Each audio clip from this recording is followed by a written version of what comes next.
Hi అండి. అందరికీ నమస్తే. Mister ruthless husband part 20. నిన్న ఒక ఎపిసోడ్ ఇచ్చానండి. కొంచెం వర్క్ ఉండడం వలన ఈ రోజు 2 ఎపిసోడ్స్ ఇస్తాను. ఎప్పటిలాగానే స్టోరీలోకి వెళ్ళిపోదాం. సాన్విక ఇంకేదో చెప్పబోతూ ఉండగా అక్కడ ఉన్న వాళ్ళలో ఎవరో ఊహించని వ్యక్తి మాట్లాడ్డాడు. అదెవరో కాదు, విక్రమ్. అతను ప్రశాంతంగానే అన్నా కానీ గంభీరంగా అన్నాడు.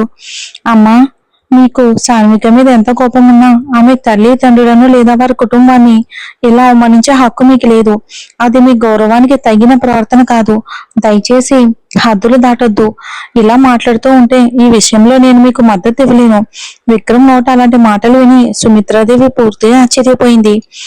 ఆమె కుమారుడే తనకెదురు మాట్లాడ్డాడనే విషయం ఆమెకు నమ్మశక్యంగా అనిపించలేదు. ఊర్మి మాత్రం పక్కన నిలబడి చిరునవ్వు నవ్వుకుంది. చాలా మంచిది. చివరికి ఈ ఇంటి మగవాడు తన భార్య కోసం నిలబడి మాట్లాడడం నేర్చుకున్నాడు అని ఆమె మనసులో అనుకుంది. సుమిత్రాదేవి కోపంతో రైలిపోతూ ఉంది. ఇంత త్వరగా నేను తన వైపుకు తిప్పుకుందా? ఎంత మాయ చేసిందో! ఎక్కడి నుంచి వచ్చి నా ఇంటి ప్రశాంతతను చెడగొట్టింది అని కోపంగా గొనుక్కుంటూ వాకర్ ఆధారంగా నెమ్మదిగా హాలు వైపుకు వెళ్ళిపోయింది. సాన్విక కళ్ళ చివరలో అవమానంతో కన్నీళ్లు మెరిశాయి. విక్రమ్ ఆమె వైపుకు తిరిగి చూశాడు. ఆమె తడిచిన కళ్ళు చూడగానే అతని మనసులో ఏదో తెలియని బాధ అలుముకుంది. ఆమె బాధను చూసి అతని హృదయం క్షణం పాటు మృదువుగా మారింది. విక్రమ్ మృదువైన గొంతుతో అన్నాడు, మనసు చిన్నపుచ్చుకోకు, రా వెళ్దాం. విక్రమ్ కారు వైపుకు నడవగానే ఊర్మి వెంటనే సాన్విక దగ్గరకు వచ్చి ఇక ఆమె కళ్ళల్లో కన్నీళ్లను మెల్లగా తుడిచింది. నెమ్మదిగా ఆమె చెవిలో చెప్పింది, ఏడవకు తల్లి. ఈ రోజు నీ భర్త నీ కోసం మాట్లాడడాన్ని గమనించావా నువ్వు? ఈ ఇంట్లో అలాంటి దృశ్యం చూడటం చాలా అరుదు. ఏమీ ఆలోచించొద్దు. ఈమె బాధను నువ్వు ఎక్కువ కాలం భరించాల్సిన అవసరం లేదు. త్వరలోనే ఆమెకు తగిన బుద్ధి చెప్పే ఏర్పాట్లు జరుగుతున్నాయి. నువ్వు మళ్ళీ ఈ ఇంటికి వచ్చేసరికి నీ కోసం ఒక పెద్ద ఆశ్చర్యం ఎదురు చూస్తూ ఉంటుంది. మాటిస్తున్నాను. సాన్వికకు ఆమె చెప్పిన మాటల్లో ఏమీ అర్థం కాలేదు. ఏం ఆశ్చర్యం అని మనసులో అనుకుంది. అయితే ఆమె మాత్రం ఇప్పటికే ఒక నిర్ణయం తీసుకుంది. ఈ నరకం లాంటి ఇంటికి ఇక మళ్ళీ తిరిగి రాకూడదని నిశ్చయించుకుంది. పుట్టింటికి వెళ్ళాక ఏదో ఒక కారణం చెప్పి అక్కడే ఉండిపోతుంది. ఈ పేరుకే ఉన్న ఒప్పందపు కాపురాన్ని ఇక కొనసాగించకూడదని ఆమె మనసులోనే అనుకుంది. చివరికి ఆమె ఆ ఇంటి ప్రధాన ద్వారం దాటి ఇంటి బయట అడుగుపెట్టింది. ఈ ఇంటికి వచ్చిన తర్వాత తొలిసారిగా స్వేచ్ఛగా బయట ప్రపంచాన్ని చూస్తుంది. బోన్లో నుంచి బయటికి వచ్చిన పక్షిలా లోతుగా ఇక స్వచ్ఛమైన గాలిని పీల్చుకుంది. ఇంటి లోపల నుంచి ఆకాశం కనిపించినా అది ఎప్పుడూ ఆమెకు భారంగా ఉక్కిరి బిక్కిరి చేసేలా అనిపించేది. కానీ ఈ రోజు మాత్రం చెట్లు, ఆకాశం, గాలి అన్నీ తనతో మాట్లాడుతున్నట్టుగా అనిపించాయి. బయటకు రాగానే గేట్ ఇరువైపులా నిలబడి ఉన్న భద్రతా సిబ్బంది గౌరవంగా తల వంచి ఆమెకు నమస్కరించారు. సాన్విక నిశ్శబ్దంగా వెళ్లి కారు వెనక సీట్లో కూర్చుంది. ఈ రోజు విక్రమ్ డ్రైవర్ ను తీసుకురాలేదు. తానే డ్రైవింగ్ సీట్ లో కూర్చున్నాడు. సాన్విక వెనుక కూర్చోవటం చూసి అతను చిరునవ్వుతోనే అన్నాడు, నేను నీ డ్రైవర్ని కాదు, శ్రీమతి చౌదరి. ముందుకు వచ్చి కూర్చో.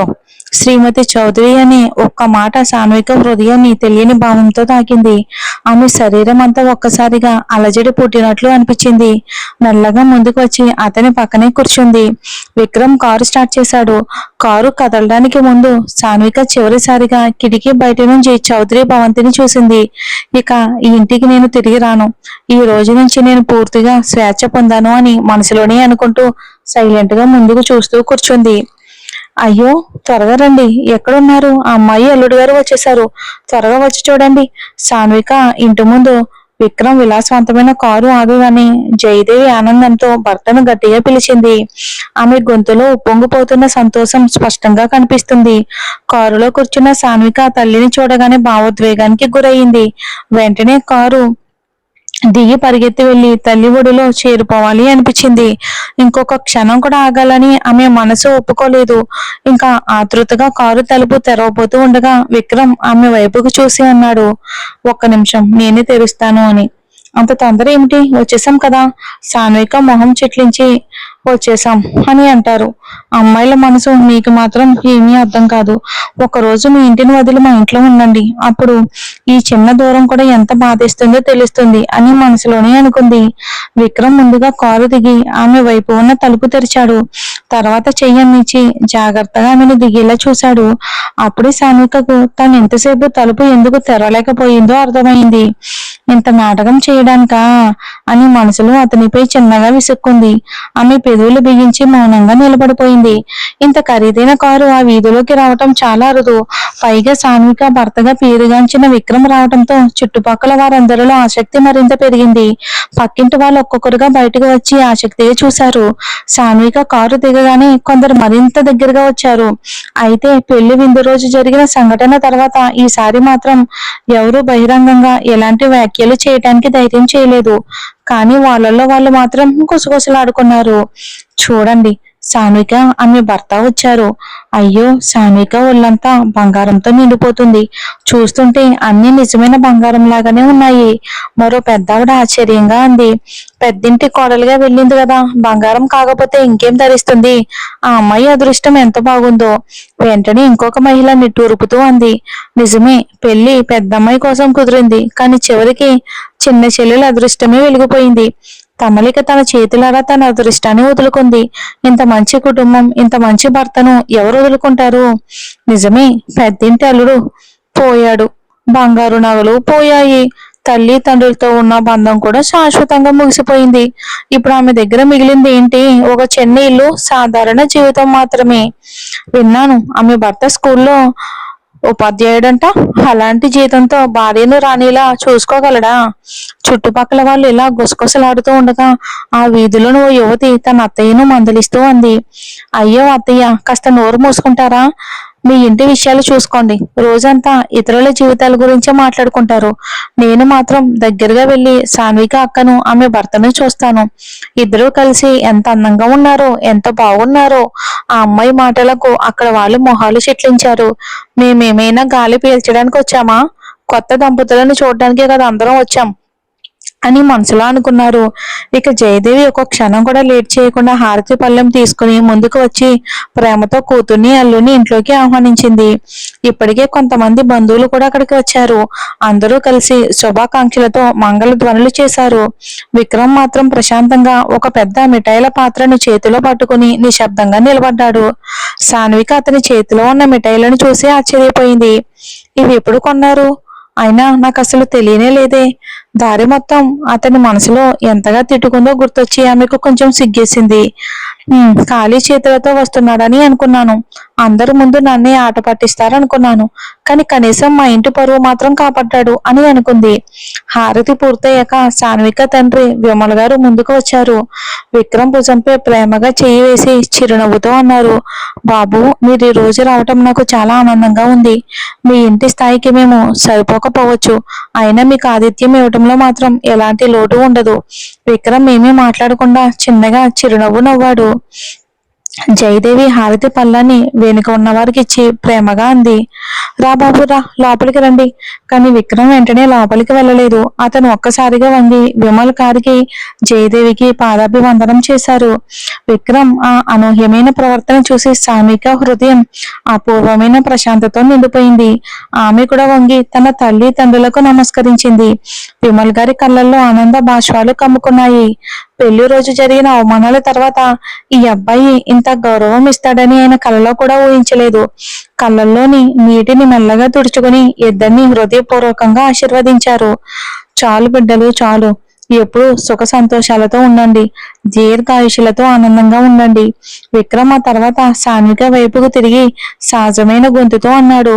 నువ్వు లోపలికి వెళ్ళు సాన్విక, కారు డిక్కీలో కొన్ని వస్తువులు ఉన్నాయి, వాటిని తీసుకుని నేను వస్తాను. విక్రమ్ మాటలు విని సాన్విక ఆశ్చర్యంగా కొన్ని బొమ్మలు ముడిచింది. కారులో మళ్ళీ ఏం వస్తువులు ఉన్నాయి? ఈ రోజు ఈయనకి ఏమైంది? ఉదయం నుంచి వరుసగా షాక్లు ఇస్తూనే ఉన్నారు అని మనసులో అనుకుంది. ఆమె ఆలోచనలో ఉండగానే ఆమె కజిన్స్ అంటే చిన్నాన్నలు పెద్ద నాన్నల పిల్లలు అందరూ కూడా ఒక్కసారిగా పరిగెత్తుకుంటూ వచ్చారు. సంతోషంతో కేకలు వేస్తూ ఆమెను చుట్టుముట్టు నవ్వుతూ ఇంట్లోకి తీసుకెళ్లిపోయారు. పాపం సాన్వికకు ఒక క్షణం కూడా ఆలోచించే అవకాశం దొరకలేదు. ఇక విక్రమ్ కారు డిక్కీ తెరిచి ఒక్కొక్కటిగా పెద్ద పెద్ద షాపింగ్ బ్యాగులు తీసుకుని ఇంట్లోకి వచ్చాడు. అది చూసిన చుట్టుపక్కల వాళ్ళు మళ్ళీ గుసగుసలు మొదలు పెట్టారు. చూసారా, అల్లుడు అత్తమ్మమ్మల కోసం ఎన్నో వస్తువులు తీసుకొచ్చాడో. ఆ పెద్ద పెద్ద బ్యాగుల్లో ఖరీదైన వస్తువులే ఉంటాయి. ఇక ఇంటి లోపల హాల్లో అప్పటికే సాన్విక చుట్టూ సందడి మొదలయ్యింది. సాన్విక పెద్దనాన్న కూతురాను ఆమె చెంపలను మెల్లగా నొక్కుతూ అంది. అయ్యో, ఇది సాన్విక అక్కేనా నువ్వు? నీ ముఖంలో ఈ మెరుపు రహస్యం ఏంటి చెప్పు చూద్దాం. అసలు నేను గుర్తుపట్టలేకపోతున్నాం అక్క. ఏం రాసుకున్నావు ముఖానికి? అప్పుడే ఆమె మేనమామ కూతురు కన్ను కొట్టి సరదాగా అంది. నువ్వు ఆపు, ఈ రహస్యం నీకు ఇప్పుడు అర్థం కాదు. ఈ అందం ఏ క్రీము వల్ల రాదు. ఇవన్నీ భర్త ప్రేమ వల్ల, సాన్విక అదృష్టం వల్లే వస్తాయి. అర్థమైందా? ఏమంటావు సాన్విక? నేను చెప్పింది నిజమే కదా? ఆ మాటలు విన్న సాన్విక సిగ్గుతో తలదించుకుంది. వీళ్ళు ఏం మాట్లాడుతున్నారు? ఇవి ఏమైనా విక్రమ్ చెవిలో పడితే ఆయన ఎలా స్పందిస్తారు అని అనుకుని ముఖం ఎర్రబడిపోయింది. వాళ్లతో తడబడుతూ అంది. అయ్యో పిచ్చివాళ్ళారా, అలాంటిదేమీ లేదు, మామూలుగానే ఉన్నాను. నాకంతా అర్థమవుతుందిలే. మా చెల్లిని మీ బావగారు ఎంత ప్రేమగా చూసుకుంటున్నారో నీ ఎర్రబడిన ముఖమే చెప్తుంది. అదే సమయంలో తలుపు దగ్గర నుంచి ఒక గంభీరమైన గొంతు చిన్నగా తగ్గిన శబ్దం వినిపించింది. క్షణంలోనే గదిలోని నవ్వులు సరదా మాటలు అన్నీ ఆగిపోయాయి. తలుపు దగ్గర నిలబడి ఉన్న విక్రమ్ ని చూసిన సాన్విక ఒక్కసారిగా ఇబ్బందిగా అనిపించింది. ఆమె కజిన్స్ కూడా వెంటనే మౌనం అయిపోయారు. ఒకసారి విక్రమ్ వైపుకు, మరోసారి సాన్విక ఎర్రబడిన ముఖం వైపుకు చూస్తున్నారు. అయ్యో, అమ్మాయి సిగ్గుతో టమాటాలో ఎర్రబడిపోయింది అని వాళ్ళు మనసులోనే నవ్వుకున్నారు. అప్పుడే సాన్విక తల్లి జయదేవి పరిస్థితిని వెంటనే సర్దుకుంది. ఆమె వారిని మందలిస్తూ అంది. ఏంటి మీరంతా చేస్తుంది? త్వరగా ఇక్కడికి రండి. ఇంత దూరం నుంచి వచ్చారు, ఎండలో అలసిపోయి ఉంటారు. ముందు చల్లని షర్బత్ తీసుకురండి. ఆ తర్వాత విక్రమ్ వైపుకు చూసి ప్రేమగా అంది. రా బాబు విక్రమ్, వచ్చి కూర్చో. విక్రమ్ తలూపి అంగీకారం తెలిపాడు. అప్పటికే అతని చేతిలో ఉన్న బ్యాగ్లను మామగారు ఎంతో ప్రేమగా తన చేతుల్లోకి తీసుకున్నారు. జయదేవి మాటలు విన్న వెంటనే అందరూ తమ తమ పనుల్లోకి వెళ్ళిపోయారు. కొందరు షర్బత్ తీసుకురావటానికి, మరి కొందరు స్వీట్లు ప్లేట్లు సిద్ధం చేయడానికి వెళ్లారు. విక్రమ్ నెమ్మదిగా ముందుకు వచ్చి సోఫాలో సాన్వికకు పక్కనే కూర్చున్నాడు. విక్రమ్ శరీరం తగలగానే సాన్విక శరీరం అంతా ఒక్కసారిగా కరెంటు ప్రవహించినట్టు అనిపించింది. ఆమె అనుకోకుండా కొద్దిగా వణికింది. అది గమనించిన విక్రమ్ ఎవరికీ వినిపించకుండా ఉండేలా ఆమె చెవి దగ్గరకు కొంచెం వాలి మెల్లగా గుసగుసగా అన్నాడు. నీ గది ఎటువైపు ఉంది సాన్విక అని. సాన్విక ఆశ్చర్యంగా కనుబొమ్మలు ముడిచింది. ఎందుకు? విక్రమ్ పళ్ళు బిగించి వీలైనంత చిన్న గొంతుతో ఆమె చెవికి దగ్గరగా గుసగుసగా అన్నాడు. వాష్రూమ్కి వెళ్ళాలి, అర్జెంటు. సాన్విక ఆ మాట విని చిన్నగా నవ్వింది. ఆమె నవ్వు చూసిన విక్రమ్ ముఖం కోపంతో గట్టిపడిపోయింది. అతను అంచుకున్న కోపంతో అన్నాడు. చేతులకు దుమ్ము అంటుకుంది పిచ్చిదానా. చేతులు కాళ్ళు కడుక్కొని ఫ్రెష్ అవ్వాలి. సాన్విక వెంటనే చిలిపిగా నవ్వుతూ అంది. అయ్యో, మీరు చేతులు కాళ్ళు కడుక్కోవడానికి వెళ్తున్నారని నేనెప్పుడన్నాను? విక్రమ్ పిడికిలు బిగించి మౌనంగా కూర్చున్నాడు. ఒక్క అవకాశం దొరకని ఈ మొండి అల్లరి పిల్లకు తగిన సమాధానం చెప్తాను అని మనసులో అనుకున్నాడు. కానీ సాన్వికకు అతన్ని అలా ఇబ్బందిగా కూర్చున్న ముఖం చూసి కొంచెం జాలేసింది. తన ఇంటికి వచ్చిన అతిథిని ఇక మనలా ప్రేమగా చూసుకుంటే ఎలా ఉంటుందో, తన ఇంట్లో కూడా ఇలాగే అతనికి ఆతిథ్యం ఇవ్వగలిగితే ఎంతో బాగుంటుంది కానీ అని ఆలోచిస్తూ చిన్నగా నిట్టూర్చింది. తర్వాత సోఫా నుంచి లేచి విక్రమ్ వైపుకు చూసి ప్రశాంతంగా అంది. రండి, నా వెంట రండి. విక్రమ్ మాత్రం పిల్లాడిలా మొహం పెట్టి మరో వైపుకు చూస్తూ అన్నాడు. నేను రాను. సాన్విక అతని వైపుకు చూసి మొహం చిట్లించింది. అబ్బా, ఈ హిట్లర్ లాంటి మనిషి కూడా పిల్లల్లా అలకలు వస్తాయా అని మనసులోనే అనుకుంది. తర్వాత నవ్వుతూ సరదాగా అంది. అయ్యో రండి రండి, లేకపోతే అమ్మ దగ్గరికి వెళ్ళి మీకు చాలా ఇబ్బందిగా ఉందని చెప్తాను. నో నో, నేను వస్తున్నాను అని వెంటనే విక్రమ్ లేచి నిలబడ్డాడు. విక్రమ్ వెంటనే ఇక తన వెనకాలే వెళ్ళాడు. ఇక ఎలాంటి గొడవ జరగడం అతనికి ఇష్టం లేక సాన్విక మాత్రం చిన్నగా నవ్వుకుంటుంది. విక్రమ్ చౌదరి గారికి ఈ రోజు బాగా బుద్ధి చెప్పబడింది అని మనసులోనే అనుకుంది. సాన్విక వెనుక నెమ్మదిగా నడుస్తూ విక్రమ్ కూడా వెళ్ళాడు. హాల్లో ఒక మూలలో పై అంతస్తుకు వెళ్లే మెట్లున్నాయి. సాన్విక మెట్లు ఎక్కుతూ వెనక్కి తిరిగి చెప్పింది, కొంచెం జాగ్రత్తగా ఎక్కండి, ఇక్కడ కాస్త చీకటిగా ఉంటుంది. ఇది మీ ఇంట్లో ఉన్న ఆ రాజభవనం లాంటి పెద్ద దీపాలతో అలంకరించిన మెట్లు కాదు కదా, జారిపడే అవకాశం ఉంది. విక్రమ్ ఏం మాట్లాడకుండా మౌనంగా ఆమె వెనక్కి నడిచాడు. పై అంతస్తులో పక్క పక్కనే రెండు మధ్యస్థ పరిమాణం గల గదులు ఉన్నాయి. ఒకటి సాన్విది, మరొకటి తమాలికది. సాన్విక చూపు ఒక్కసారి తమలిక మూసి ఉన్న తలుపు వైపుకు వెళ్ళింది. తనకంటూ సొంత గది ఉన్నప్పటికీ పెళ్లికి ముందు ఈ ఇంటికి వచ్చినప్పుడల్లా ఆమె ఎక్కువ సమయం తమాలిక గదిలోనే గడిపేది. తినడం నుంచి నిద్రపోవడం వరకు ఇక అక్కను ఇబ్బంది పెట్టకుండా ఆమె రోజు పూర్తయ్యేదే కాదు. ఆ జ్ఞాపకంతో సాన్విక గుండెల్లో నుంచి ఒక భారమైన నిట్టూర్పు బయటకు వచ్చింది. అయ్యో, ఈ రోజు అక్క కూడా ఈ ఇంట్లోనే ఉంటే ఎంత బాగుండేదో. ఆ ఆలోచనను పక్కన పెట్టి సాన్విక తన గది తలుపు తెరిచి లోపలికి వెళ్ళింది. విక్రమ్ కూడా ఆమె వెనక్కి గదిలోకి ప్రవేశించాడు. సాన్విక గది చాలా పెద్దది కాదు, కానీ ఎంతో చక్కగా అందంగా అమర్చబడి ఉంది. విక్రమ్ గదిలా ఖరీదైన వస్తువులు, విదేశీ అలంకరణ వస్తువులు ఏమీ లేవు. కానీ ఆ గది మొత్తం సాన్విక స్వయంగా తయారు చేసిన క్రాఫ్ట్ వస్తువులు, చేతితో చేసిన కళాకృతులతో ఎంతో అందంగా అలంకరించబడి ఉంది గదంతా. గోడలు, అల్మారాలు అన్నింటిలోనూ ఆమె కళాత్మకమైన స్పర్శ కనిపిస్తుంది. విక్రమ్ ఆశ్చర్యంగా చుట్టూ చూస్తూ ఉన్నాడు. బాగుంది గది, ఈ అలంకరణ అంతా నువ్వే చేశావా? సాన్విక మెల్లగా సమాధానం ఇచ్చింది. అవును. అందులో విక్రమ్ దృష్టి మూలన ఉన్న టేబుల్ పై పెట్టిన ఒక పూల కుండీపై పడింది. మరి చూద్దాం ఏం జరుగుతుందో.